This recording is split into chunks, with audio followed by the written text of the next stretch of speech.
Mike está confiante para o Mr.Olympia esse ano. O link do podcast completo está na descrição. Suplementação de qualidade, você já sabe, é no site da Max Titânio Suplementos. E com o cupom SM você tem aquele desconto especial e também fortalece aqui o canal e o link está na descrição. So, first things first, about your Olympia.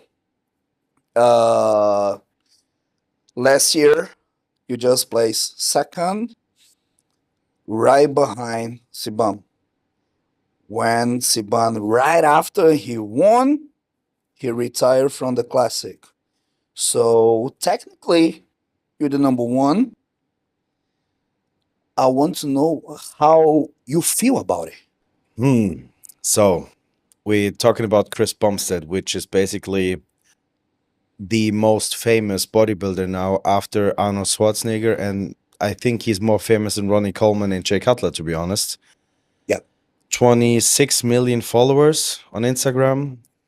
Everybody, literally, if somebody's doing bodybuilding, they ask you, hey, do you know Chris Bumstead? And I'm like, yes, I'm the guy right next to him. The ugly guy with the beard, that was me.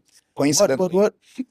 So to compete next to guys like that is a huge honor. And now, as you said, he retired. That means the spot is wide open. And that comes with a lot of responsibility because they are looking for a new ambassador for the sport, especially for classic physique, which is now, I believe, the most popular division in bodybuilding. Yes. So no pressure. There's a lot of work to do. There's a lot of work to do. I know for a fact that many people trying to, or they chase the title actually, because it's the time now. They need a new champ. So to compete right next to him is a huge thing. And I'm still a huge fanboy. So I remember the very first time when I got compared right next to Chris. I was looking down and was like, oh, funny, that looked like Chris Bumstead's quads, and was like, wait a minute. I was looking at him and he was looking down to me. He was like, shit, this is where shit got real, you know? And since then, I'm like, Chris has a really special aura. He enters a room and time stops. And that was like, I guess 3 years ago, he showed up backstage and everybody stopped pumping up and we're looking around. But Chris was not even around the corner and nobody was able to see him. So there was something in the room. And then he entered and everybody knew, okay, Chris is here. Now we know why the temperature changed. Really hard to explain how that feels because he's such a huge personality. But in person, he's like really shy, introverted, super humble, super nice. He's a really good guy. So what people think about him might not be the real Cbum.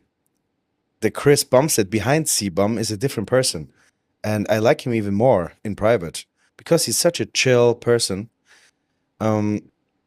But as a competitor, you know, honestly, it's really hard to compete because right next to him, because, you know, it's not about first place.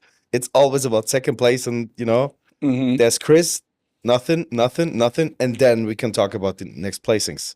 It's pretty hard, to be honest. But you were not that far from him by the points. I was the very first guy. I got some judges judging for me, not for Chris. And this was the very first time, like, bodybuilding globally said, what? There was a guy who got some points off him? Okay, let's see. Now I had to prove myself and prove that I'm worth to win the Olympia by competing at the Arnolds. And luckily, everything went well and I won the show. So you already proved that you belong there by the last Arnold. That was the plan.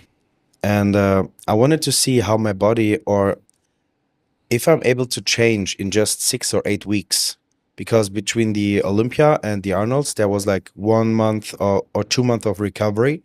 We had 2 months of doing something, working out and stuff, and the diet, of course.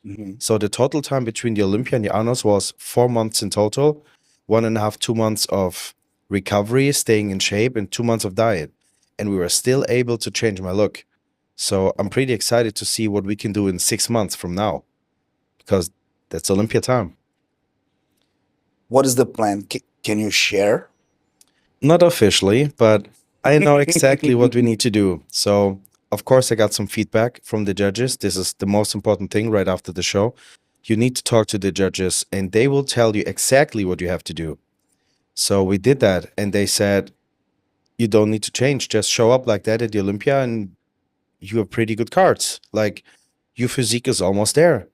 There's almost no weak points. They were talking about my back 2 years ago. I brought up my back, and now it's actually one of my strongest points. My bone structure is decent. So I'm a really special type of athlete. When it comes to shape, like I have super wide clavicular, so my shoulders look really wide. My waist is pretty small. And this is really hard to compare.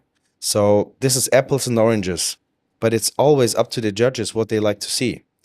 I hope that they like my look.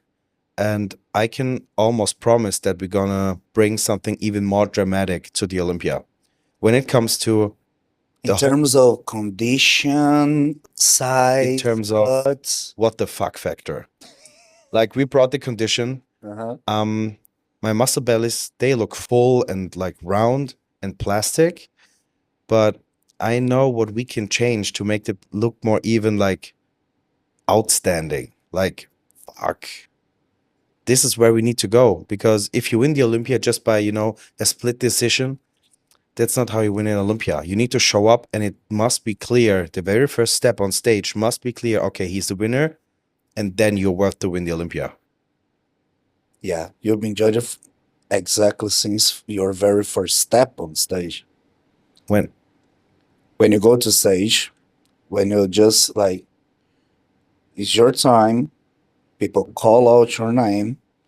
On your very first step, so your first presentation to the judges, they are already looking at the side. So the way that you walk, yes, the way that you stop by in the middle, and then you start the posing. So this you're is being judged at the 100% of the time. this is easy psychological thinking. So people expect me to be my best. And the first step on stage, they will have their expectation and they will have the reality. And they compare. If that's matching, that's it. If it's not matching, I have a problem. Then I have to work really hard on the posing. We will see. It's going to be exciting.